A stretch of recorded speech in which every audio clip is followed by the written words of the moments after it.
Hello everyone. After understanding to make our program and getting to know about two chapters of letter C, we will be trying to understand more about the programmings by taking certain examples. Taking the example number 1, here as we can see, we have initialized k with 35. After writing this printf, we are printing these values. So let's see how our C program works. In this printf, the printing is done from the right hand side. So this k less than 40 is executed in first place. So as you can see that 35 is having less value than 40. So the output is 1. After that k is equal to 50 executes, and this the value of k is assigned as 50. So 50 comes as the output. In the last we are having k double equals to 35. As the second statement has been executed first, so this statement turns out to be false, so we have the output as 0. This will help in understanding how this printf function works from right to left. Taking next example, in this we have initialized the value of a as 300, b as 5 and c as 3. As I have told you already that if you are not using this middle braces, then these both statements will not be executed even if the statement under this if is true. So only one statement will get executed as b is equal to 300. So a as 300 turns out to be false, as 300 is less than 400. So this statement turns out to be false. So b is not initialized with the value of 300.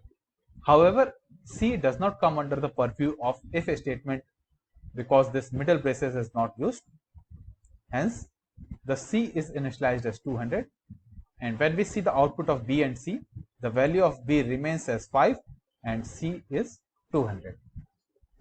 Moving forward to the third example, here we can see that if a is given as 3 and we have a float value which is initialized as 3.0. So if we are using a relational operator to check the equality of these two, we will be getting the output as a and b are equal. This is because it is not differentiating between the type of variable declared. Similarly, if we are declaring an integer as a is equal to 65 and we are declaring b as character variable where b is assigned as capital A, the capital A ASCII value turns out to be 65. So if we are executing the statement of a double equals to b, so both these values are same, hence the statement will turn out to be true. In this case also, the if condition will be executed and the else will not be executed. Now let's take this example to understand more about our if else operation. So let's see the question. According to the Gregorian calendar, it was Monday on 1st January 1900. So we have as 1st January 1900 as Monday. So we need to put any year to the keyboard and we are to write a program to find out what day it will be on the 1st January of the year which is inputted to the keyboard. So let's say we are inputting the value of 2021. So we need to find that what day will be on 1st January 2021.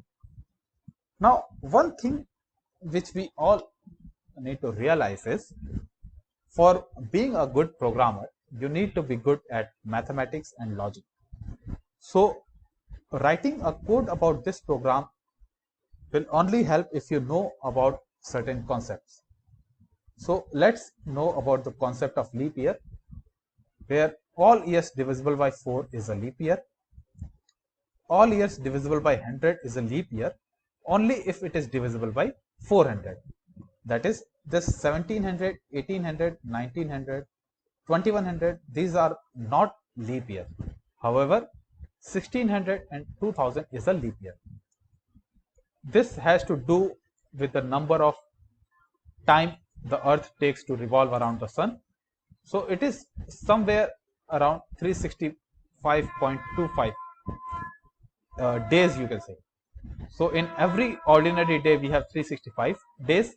However, in the leap year we have 366 days to compensate this decimal 25 error. But when we go in a century, this error still remains. That's why we do not take 1700, 1800 as leap year. We only take the year which is divisible by 400 as leap year. So after getting to know about the concept of leap year, we need to know the concept of odd days. An ordinary year has one odd day.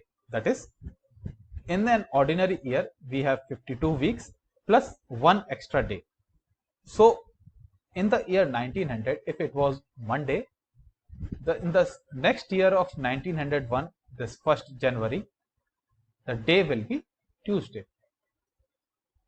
However, if the previous year would have been leap year, we will be having two odd days. That is, that day from Monday will become Wednesday and not Tuesday. So these two concepts is important in making this program. Now the fourth is that 100 years have 76 ordinary days. Why 76? Because the 100th year is not a leap year. That's why this one extra is added, and we have 24 leap year. So if we add these two, we will be having as 124 odd day, and if we divide it by 7, the remainder 5 odd day we will be having in 100 years. So similarly, if we move forward in 200 years, we will be having 5 plus 5, 10 odd days, but again we have to divide it by 7. So in 200 years, we will be having only 3 odd days. Similarly, in 300 years, we will be having 15 odd days. So if you divide it by 7, in 300 years, we will be having only 1 odd day. In the 400 year, we are having 20 odd days. As we can see, in the 100 year, we have 5 odd days plus 1 extra day, because 400 itself is a leap year. So after 400, the cycle repeats. That's why after every 400, the calendar repeats as it is. Now, taking this concept in mind, if we have 1 odd day, that day will be Monday, 2 odd day, that day will be Tuesday, 3 odd day, that day will be Wednesday. So let's suppose after 100 years we are getting 5 odd day. So that means in the year of 2000, 1st January, we will be having Friday. However, the condition of this is that on 1st January 1900, it has to be Sunday to start with 0 odd day. Since here we are starting with Monday, so this 5 will not be taken. We will take it as Thursday, which will be counting as 5th odd day. Taking all this concept in mind, we will be making program about this leap year. I have taken a sample program for your understanding. Here I have made this sample code where I have taken the year as input.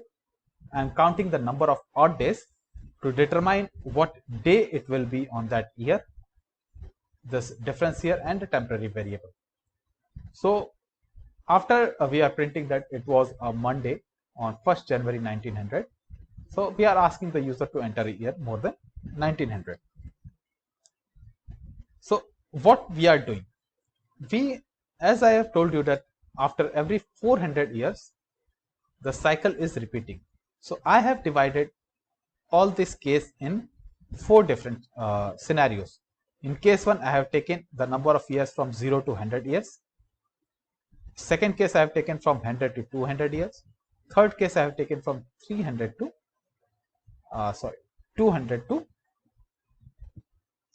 300 year.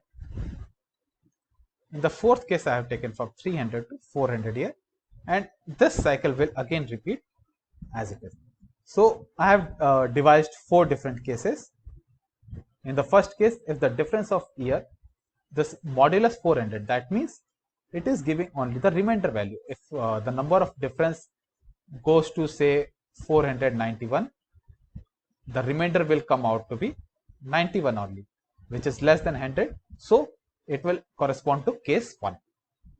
So in this case 1, I am counting the number of ordinary years, and this is giving the number of leap year odd days. So if in a year, let's say 90 year, we have 90 odd day, plus we have 90 divided by 4 number of leap years. So that many odd day will have to be added to this number. So after getting the number of odd day, we just have to divide it by 7 to get what day we want. Similarly, I have taken this case 2. Here we have case 3. Here we have case 4. One thing you would be noticing that I have used this if statement. What it is for? As I have told you that this according to the question, our 1900 1st Jan is Monday and 2000 itself is a leap year. So whenever we are moving after 2000, this extra day is counted in our calculation. So that extra day is divided in case of leap year. This is done only for the leap year case, not for any other ordinary case.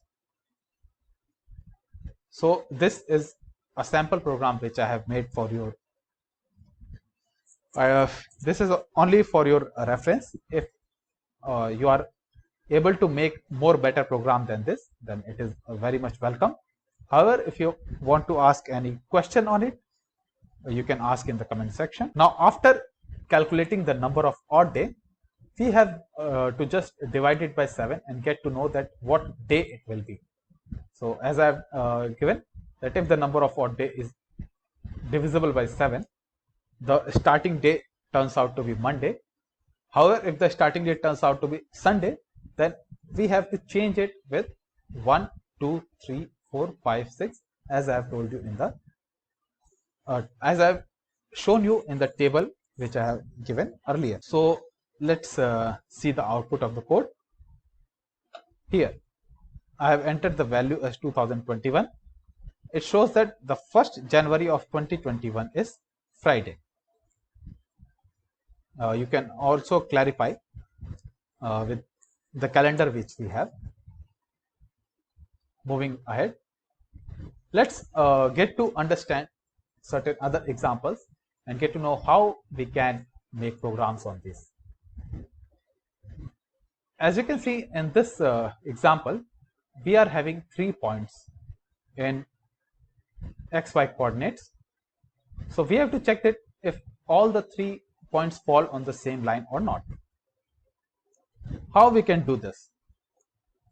What we have to do is we have to derive an equation of line in this manner, where x equals y2 minus y1 divided by x2 minus x1 multiplied by y. This is general form of equation which we need to know to make the program. So it is important to have a better understanding of maths in making such program. So once we get this equation, we just have to substitute the value of x3 and y3.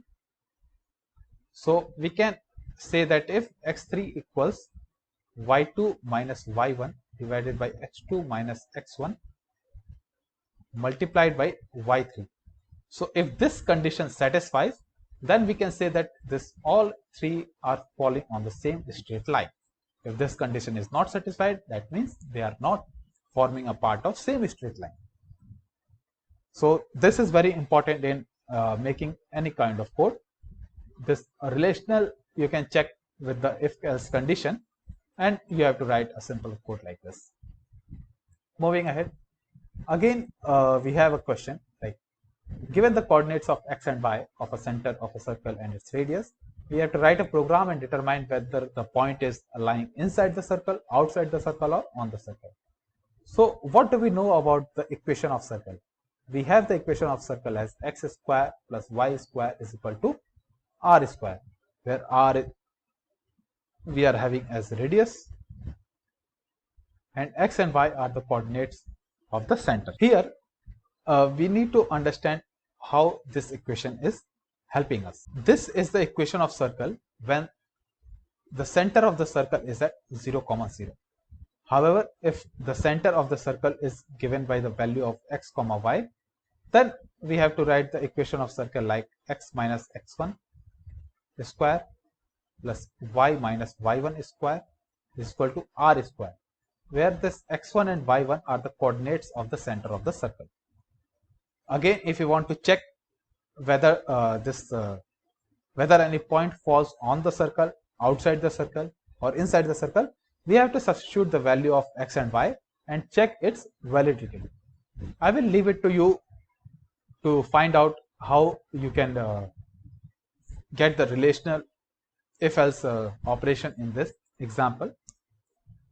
If you find any difficulty, you can ask me in the question, and I will help you in making these programs if it is needed. Now, we need to understand the logical operator program.